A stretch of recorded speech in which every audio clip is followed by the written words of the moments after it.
Friends அனைவருக்கும் வணக்கம். இன்றைய வீடியோவில் வரலாறு மாதிரி தேர்வு 1 இதை நம்ம பார்க்க போகிறோங்க. வரலாறு பகுதியிலேருந்து 25 கேள்வியை நான் கொண்டு வந்திருக்கேங்க. எங்கேருந்து கொண்டு வந்திருக்கேன்னா 6ஆம் வகுப்பில் ஆரம்பித்து 12ஆம் வகுப்பு வரை இருக்கிற வரலாறு புத்தகத்திலேருந்து கொண்டு வந்திருக்கேன். ஃப்ரெண்ட்ஸ், மாதிரி தேர்வு அப்படிங்கிற பேரில் நம்முடைய சேனலில் நிறைய வீடியோ நம்ம போஸ்ட் பண்ணிகிட்ருக்கோம். நீங்கள் டெட்டுக்கு, டிஎன்பிஎஸ்சி போன்ற பல்வேறு விதமான எக்ஸாமுக்கு படிச்சுட்டு இருப்பீங்க.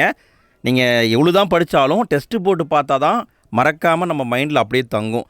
ரெண்டாவது, நம்ம ஏதாவது ஒரு கேள்விக்கு தவறான பதில் சொல்லிட்டோம்னு வச்சுக்கோங்களேன், அதில் இதுதான் சரின்னு தெரிஞ்சிட்டிங்கன்னா அது எப்பயுமே மறக்காது.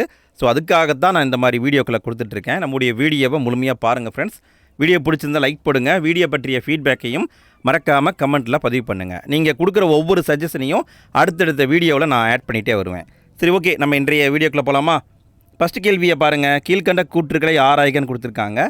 இந்த கண்டென்ட் எங்கே இருக்குன்னா, இந்த கண்டென்ட் 8ஆம் வகுப்பில் இருக்குது. சரி, ஃபஸ்ட்டு பாயிண்ட் பாருங்கள். 1854 சார்லஸ் உட் அறிக்கை புதிய கல்விக் கொள்கையாக அனுப்பப்பட்டது. உட்டின் அறிக்கை 1835 ஆண்டின் மெக்காலேயின் கல்விக் கொள்கையே மீண்டும் வலியுறுத்தியது. 1837 சென்னை, பம்பாய், கல்கத்தா இடங்களில் பல்கலைக்கழகங்கள் தொடங்கப்பட்டன. இந்த 3 பாயிண்டில் எது கரெக்டுன்னு பார்த்தீங்கன்னா, ஃபஸ்ட்டு பாயிண்ட் கரெக்டு. 1854 சார்லஸ் உட்டுடைய அறிக்கையை கொண்டு வந்தாங்க. அதை புதிய கல்விக் கொள்கைன்னு கொண்டு வந்தாங்க. இரண்டாவது பாயிண்ட்டும் கரெக்டு. 1835 மெக்காலேயுடைய கல்விக் கொள்கை கொண்டு வரப்பட்டது. அதை தான் இவங்க சொல்லியிருக்காங்க. இதுவும் கரெக்டு. மூணாவது பாயிண்டில் தப்பு இருக்குது. என்ன தப்புன்னா, 1857 தான் சென்னை, பம்பாய், கல்கத்தாவில் பல்கலைக்கழகங்கள் உருவாக்கப்பட்டது.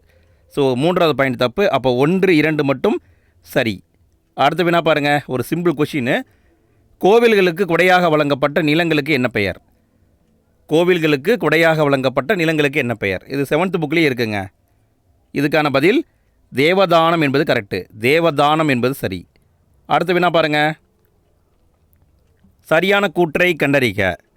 இது 11th புக்கில் இருக்குதுங்க. கூற்று காரணம் டைப்பில் கொடுத்துருக்காங்க. பாணரின் அரசு சரிதம் இந்தியாவில் புதிய இலக்கிய வகையை தொடங்கி வைத்தது. காரணம், பாணருடைய அரசு சரிதம் ஒரு அரசருடைய வாழ்க்கை வரலாற்றை கூறும் முதல் நூலாகும்.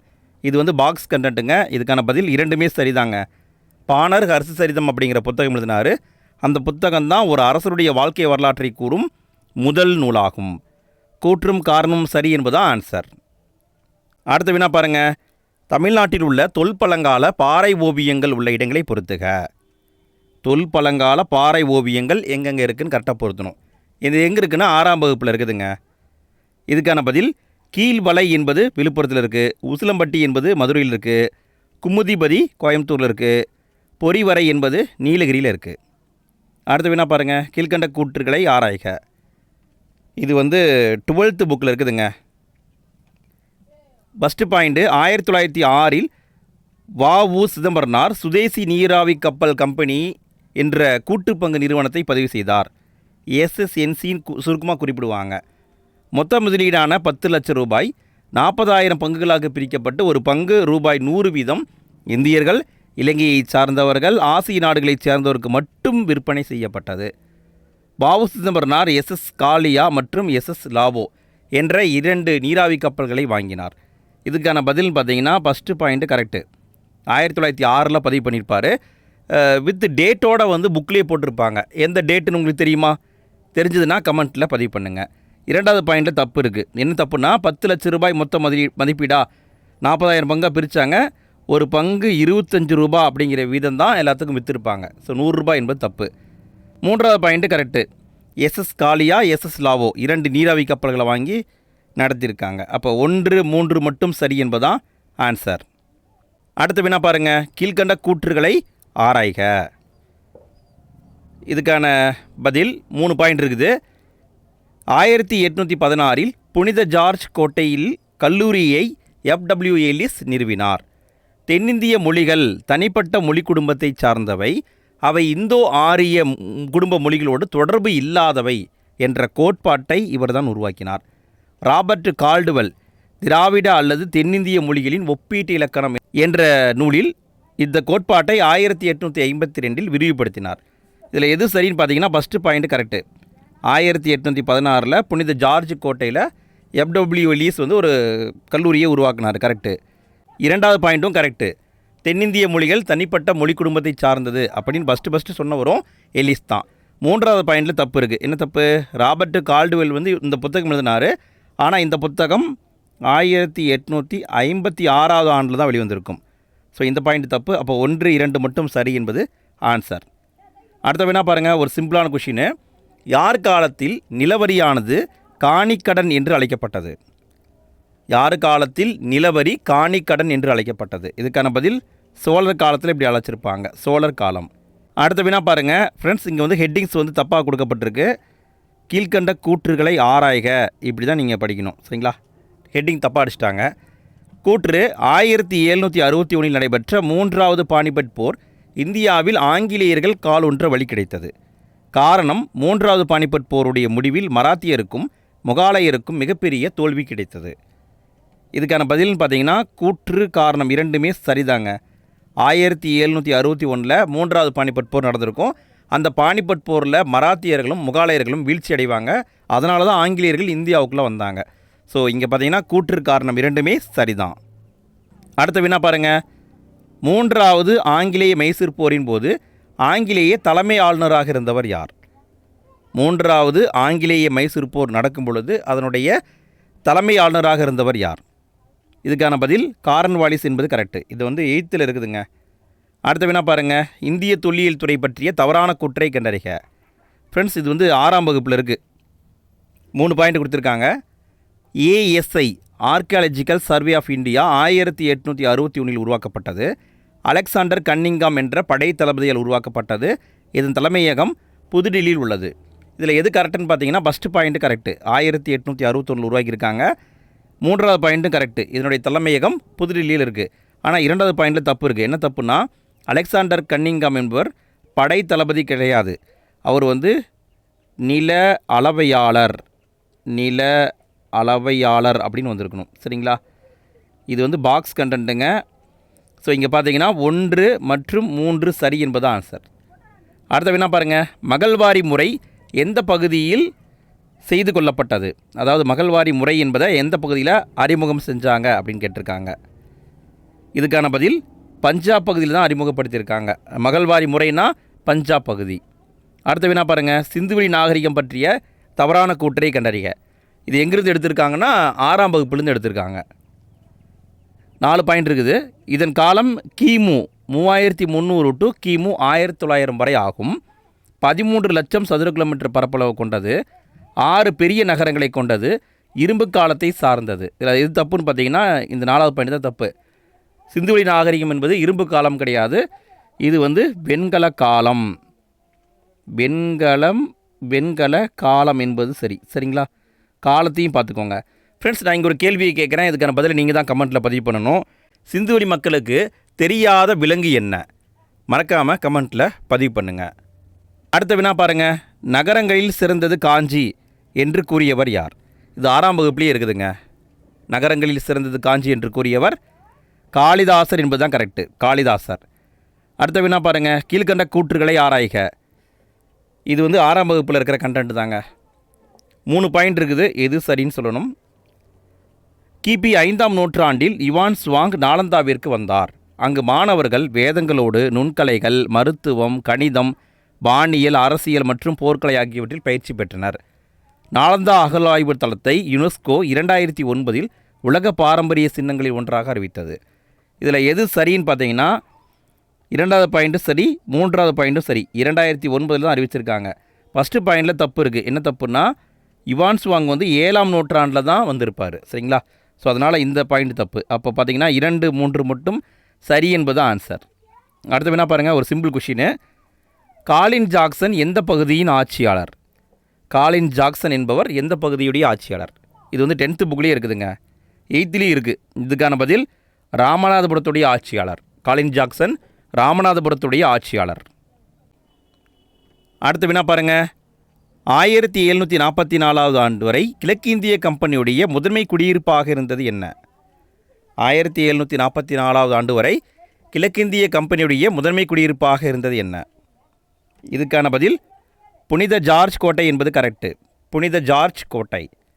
அடுத்த வினா பாருங்கள். கீழ்கண்ட கூற்றுகளை ஆராய்க. 3 பாயிண்ட் கொடுத்துருக்காங்க, எது சரின்னு சொல்லணும். ஃபஸ்ட்டு பாயிண்ட் பாருங்கள், அசோகருடைய கல்வெட்டுக்கள் சேரர்களை கேரள புத்திரர்கள் என குறிப்பிடுகிறது. 2வது பாயிண்ட்டு, சங்க இலக்கியமான 10 சேர அரசர்கள் குறித்தும் அவர்களுடைய நாட்டின் எல்லைகளை குறித்தும் பேசுகிறது. 3வது பாயிண்ட் பாருங்கள், சேரர்கள் வேப்பம்பூ மாலையை அணிந்தனர். இந்த 3ல் எது சரின்னு பார்த்தீங்கன்னா ஃபஸ்ட்டு பாயிண்ட்டு கரெக்டு, அசோகருடைய கல்வெட்டுக்கள் கேரள புத்திரர்கள் என்று குறிப்பிடுகிறது. 2வது பாயிண்ட்டு கரெக்டு, சேரர்களை பற்றி சொல்லக்கூடிய நூல் 10. 3வது பாயிண்ட்டு தப்பு இருக்குது. என்ன தப்பு? சேரர்கள் பனம்பூ அப்படிங்கிற மாலையை தான் சூட்டுவாங்க. வேப்பம்பூ மாலை வந்து பாண்டியர்களுக்கு வரும். அப்போ இங்கே 1, 2 மட்டும் சரி. அடுத்த வினா பாருங்கள், ஜிவிஎஸ் சரித்திர சுருக்கம் என்பது யாருடைய சுயசரிதையாகும்? இது வந்து 10th புக்கில் இருக்குதுங்க.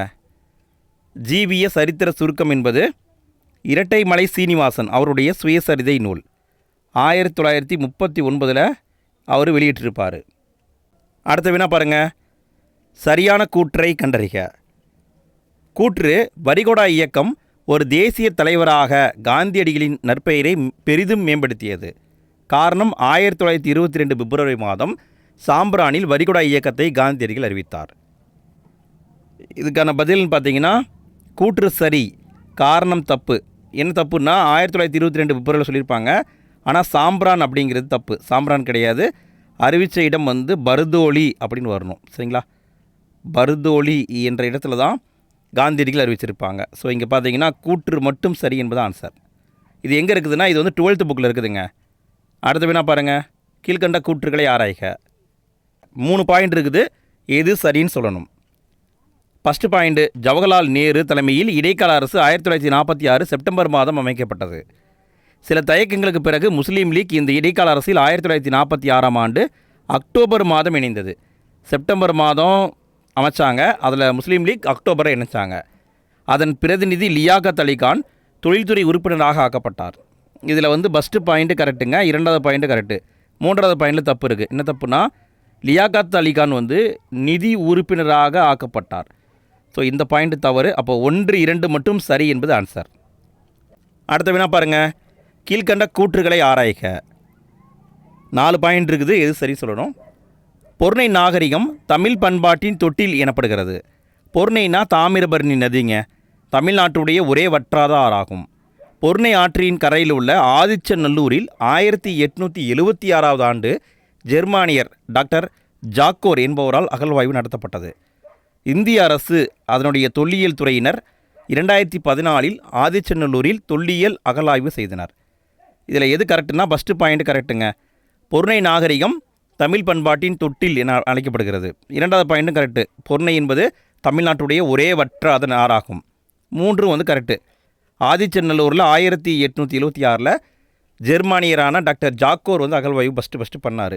4வது பாயிண்டில் தப்பு இருக்குது. என்ன தப்புனா 2014 கிடையாது, 2004 தான் ஆதிச்சநல்லூரில் அகழ்வாய்வு பண்ணாங்க. 1, 2, 3 மட்டும் சரி என்பது ஆன்சர். அடுத்த வினா பாருங்கள், பிற்கால சோழ வம்சத்தை மீட்டெழச் செய்தவர் யார்? இது வந்து 7th புக்கில் இருக்குதுங்க. பிற்கால சோழ வம்சத்தை மீட்டெழச் செய்தவர் விஜயலாய சோழன். அடுத்த வினா பாருங்கள், சரியான கூற்றை கண்டறிக. இது வந்து 12th புக்குங்க, 11th book. First point பாருங்கள், பாரசீக உரைநடையிலும் கவிதையிலும் ஒரு முக்கிய நபராக விளங்குபவர் அமீர் குஸ்ரு. தமது 9 வானங்கள் என்ற நூலில் தம்மை ஓர் இந்தியன் என்று அழைத்துக் கொள்வதில் அவர் பெருமிதம் கொள்கிறார். இந்த 2மே சரிதாங்க, 2ம் சரிதான், 2மே சரி என்பதுதான் ஆன்சர். அடுத்த வினா பாருங்கள், வராகன் என்ற பெயரில் அதிக அளவில் தங்க நாணயங்களை வெளியிட்டவர்கள் யார்? வராகன் என்ற பெயரில் அதிக அளவில் தங்க நாணயங்களை வெளியிட்டவர்கள் யார்? இதுக்கான பதில் விஜயநகர மன்னர்கள், அவங்க தான் வெளியிட்டிருப்பாங்க. அடுத்த வினா பாருங்கள், கடைசி வினா, சரியான கூற்றை கண்டறிக.